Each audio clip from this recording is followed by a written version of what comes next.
It's Monday, May 1st, 2024, and I'm moving them to another section about the same size. As you can see here, they missed a lot of grass. I think this is what I want it to look like, actually. I see a lot of grass that hasn't been grazed. You might say 20% or something like that. But more importantly, I'm not seeing double grazing of the grass. So I want them to take one bite and move on and not go back to that same bite.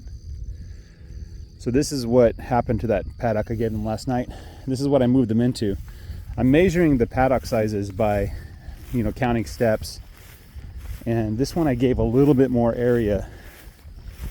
I'm talking like 5% more than the last area. With the anticipation that they're gonna eat more during the day after the morning move than they would after the evening move. I'm just kind of showing you the grass here.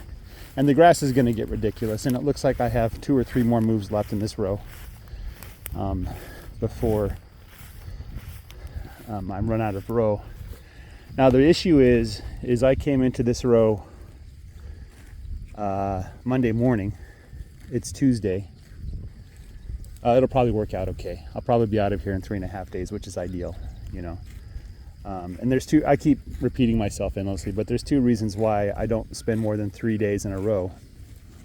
I don't want them eating grass that has just started growing. It takes about 3 days for grass that's been eaten to start growing again. And if the cows were to go and eat that grass that just started growing, that would be the end of that grass. It would really severely stunt its growth and everything. And the second reason is parasites. It takes about 3 days for the eggs to hatch in the parasites. So if they poop out the manure 3 days ago and they go back and they graze on that again, that would be bad for the parasite count, right? So I want to give them fresh, clean pasture as much as possible to keep the parasite count down. Just to reiterate as well, the point of this rotation is to optimize the grazing. I want them to eat 80% of the grass 1/3 of the way down and then move on, right? And once this first row, I'm going to pan over to the first row here. Once this first row regrows, they're going to be back here grazing again. I have a lot more cattle, animal units than sheep. I do expect mid-May to get 50 more sheep, bringing it up to about 80 sheep, which is about the equivalent of 10 or 12 cows, right? I think that's right. Yeah, it's about 10 or 12 cows. I have here 24 cows. Some of them are heifers, but most of them are cow-calf pairs. I sold 3, so I have 21. And I'm going to sell 1 today, hopefully, so it's down to 20. So I still have twice as many animal units in my cattle than I do in my sheep, which means I need to increase the number of sheep, right? So I want to have about 15 cows, keep the steer for ourselves, and then as we expand, because we have more grass to eat each year, then we'll keep more steer, finish them and sell them as finished steer, grass finished. Hopefully we'll sell them direct to consumers and avoid, the middleman, so to speak, right?